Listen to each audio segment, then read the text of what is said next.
सर्वेभ्यो नमो नमः। प्रिय विद्यार्थियों, नवमी कक्षा के लिए ग्रामर में संख्यावाचक शब्दों के पहले वीडियो में मैंने एक और द्विशब्द के शब्द रूपों का प्रयोग करके किस प्रकार से वाक्य में प्रयोग किया जाता है इस पर डिस्कस किया था। और आज के वीडियो में त्रि तथा चतुर मतलब 3 और 4 इन दोनों संख्यावाचक शब्दों की चर्चा करने जा रहा हूँ। तो आइए देखते हैं शब्द रूप त्रि का रूप। त्रि का शब्द रूप, त्रि का मतलब 3। अब इसके पुल्लिंग, स्त्रीलिंग और नपुंसक तीनों लिंगों में ही चलेंगे और केवल बहुवचन में ही रूप चलेंगे।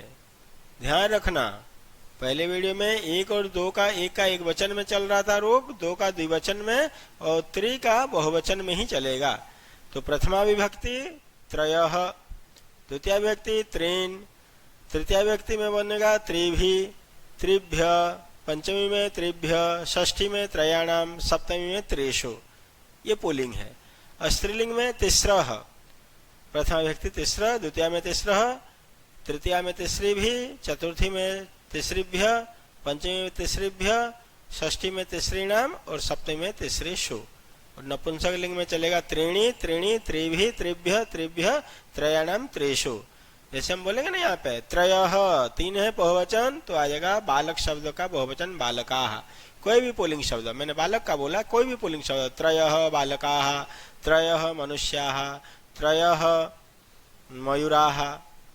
ऐसे स्त्रीलिंग में तिस्रः बालिकाः, तिस्रः नद्यः, तिस्रः यवनिकाः, तिस्रः तुलिकाः, त्रीणि फलानि, त्रीणि पुस्तकानि। तो नपुंसक के साथ नपुंसक। तो आइए किस तरह से इन संख्यावाचक शब्दों का वाक्य में प्रयोग किया जाता है उदाहरण के माध्यम से हम लोग समझते हैं। पहला उदाहरण, डैश जनाः भ्रमन्ति, ब्रैकेट में दिया 3। अब यहाँ पे हम क्या करेंगे, इस 3 का कौन सा रूप चलेगा, पुल्लिंग चलेगा, स्त्रीलिंग चलेगा या नपुंसक लिंग चलेगा वो देखेंगे।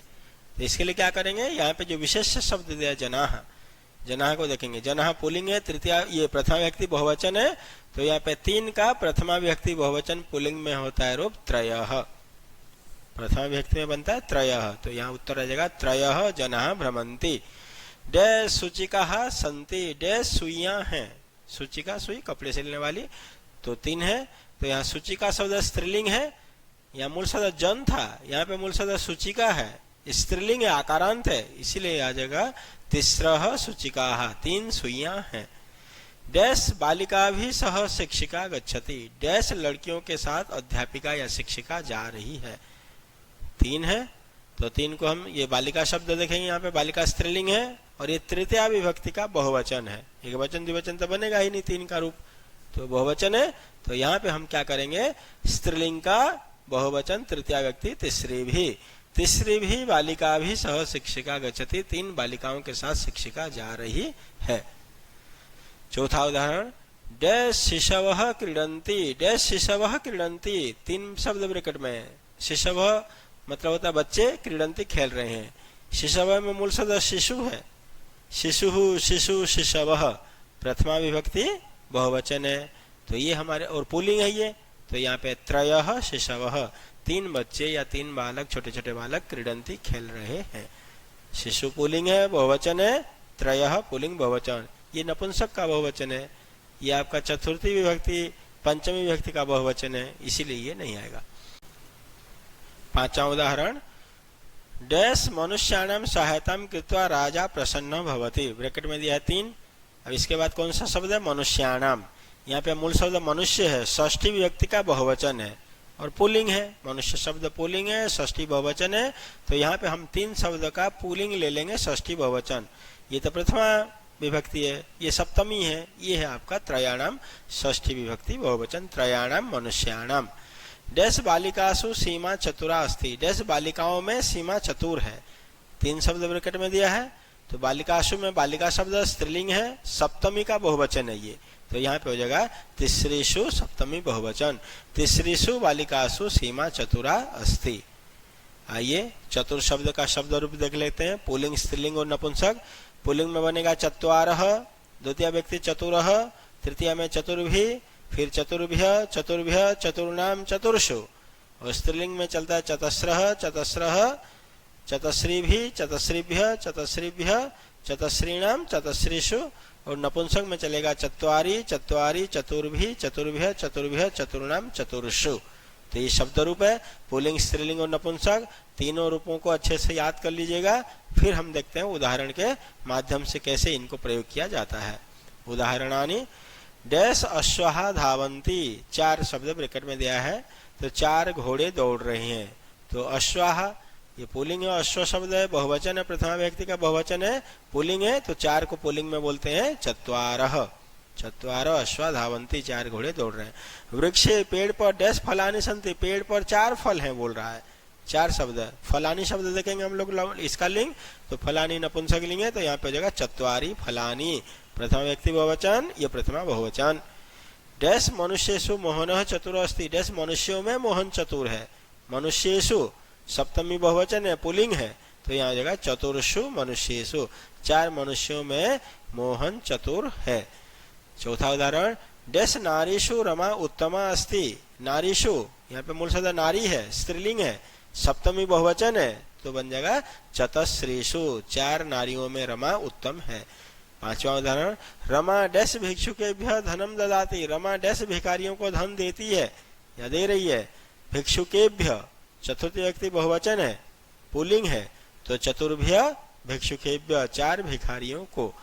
चतुर्भ्य ये चतुर्थी बहुवचन है, ये चतुर्थी बहुवचन है, क्योंकि दा धातु जब भी यूज किया जाता है चतुर्थी विभक्ति लगाई जाती है।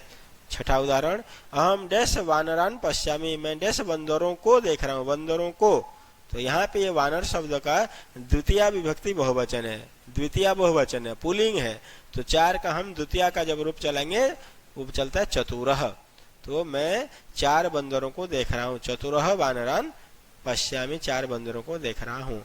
अब बच्चों हम लोग इनको इन संख्याओं को देख लेते हैं, मतलब 1 से लेकर के 100 तक जो गिनती है इसको संस्कृत में क्या क्या बोलते हैं देख लेते हैं। पहला एकः, पुल्लिंग है ये, एकम भी लिख सकते हैं, एका भी लिख सकते हैं। द्वौ का द्वौ द्वौ द्वे द्वे ये भी लिख सकते हैं, मैंने यहाँ केवल पुल्लिंग का लिखा है। एकः द्वौ त्रयः चत्वारः पञ्च षट् सप्त अष्ट नव दश एकादश द्वादश त्रयोदश चतुर्दश पंचदश षोडश सप्तदश अष्टादश या अष्टादश नवदश एकोनविंशति, ध्यान रखना अष्टादश नहीं बोलते हैं, अष्टादश बोलते हैं, ठीक है। फिर विंशतिः एकविंशतिः द्वाविंशतिः त्रयोविंशतिः 24 को बोलेंगे चतुर्विंशतिः पंचविंशतिः षड्विंशतिः सप्तविंशतिः अष्टाविंशतिः नवविंशतिः एकोनत्रिंशत्, 29 को नवविंशति भी बोल सकते हैं और एकोनत्रिंशत्।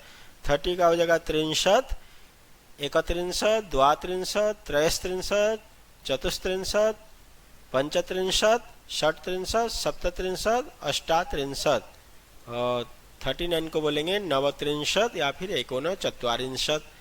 चत्वारिंशत्, एकचत्वारिंशत्, द्विचत्वारिंशत्, त्रिचत्वारिंशत्, चतुश्चत्वारिंशत्, पंचचत्वारिंशत्, षट्चत्वारिंशत्, सप्तचत्वारिंशत्, अष्टचत्वारिंशत्, 49 को बोलेंगे नवचत्वारिंशत् या फिर एकोनपंचाशत्। फिर 50 को बोलेंगे पंचाशत्, एकपंचाशत्, द्विपंचाशत् या फिर द्वापंचाशत्, त्रिपंचाशत्, त्रयःपंचाशत्। 54 को बोलेंगे चतुःपंचाशत्, पंचपंचाशत्, षट्पंचाशत्, सप्तपंचाशत्, अष्टपंचाशत्, अष्टापंचाशत्, दोनों बोल सकते हैं 58 को। 59 नवपंचाशत् या फिर एकोनषष्टिः। 60 को बोलेंगे षष्ठी, फिर एकषष्टि, द्विषष्टि या फिर द्वाषष्टि, त्रिषष्टिः, त्रयषष्टिः, चतुःषष्टि, पंचषष्टि, षट्षष्टि, सप्तषष्टि, अष्टषष्टि, अष्टाषष्टि, नवषष्टिः, एकोनसप्ततिः। 70 को बोलेंगे सप्ततिः। एकसप्ततिः, द्विसप्ततिः या फिर द्वासप्ततिः, फिर त्रिसप्ततिः, त्रयसप्ततिः, चतुःसप्ततिः, पंचसप्ततिः, षट्सप्ततिः, सप्तसप्ततिः, अष्टसप्ततिः, नवस या फिर अष्टासप्ततिः, और नवसप्ततिः, एकोनाशीतिः, अशीतिः, एकाशीतिः, द्व्यशीतिः। यहाँ पे संधि हो जा रही है बच्चों, एक प्लस अशीति, तो एक का अ और अशीति का अ दोनों मिलकर के आ बन जाएगा एकाशीति। यहाँ पे द्वि प्लस अशीति, तो द्वि में जो ई है उसको य हो जाएगा द्व्यशीति बन जाएगा।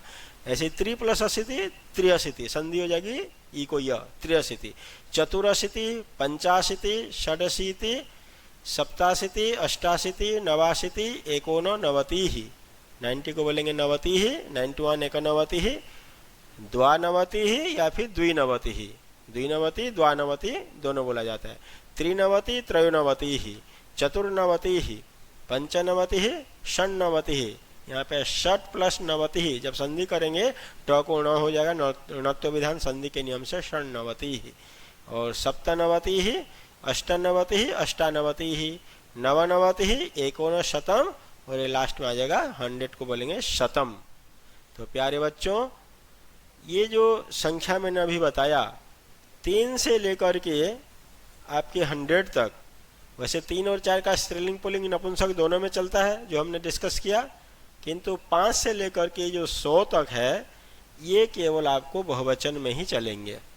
जैसे 5 बालकों को तो पंचभ्य बालकेभ्य है, दशभ्य बालकेभ्य। संधि जब करोगे दशभ्य बालकेभ्य, अगर नहीं संधि करके लिखोगे तो दश बालकेभ्य, संधि विच्छेद करके लिखोगे तो दशभ्य बालकेभ्य और नवभ्य बालकेभ्य, ऐसे चलता है। तो प्यारे बच्चों, इस तरह से हमारा ये संख्यावाचक शब्दों के ऊपर हमारी चर्चा संपन्न हुई। आप सभी को समझ में आ गया होगा।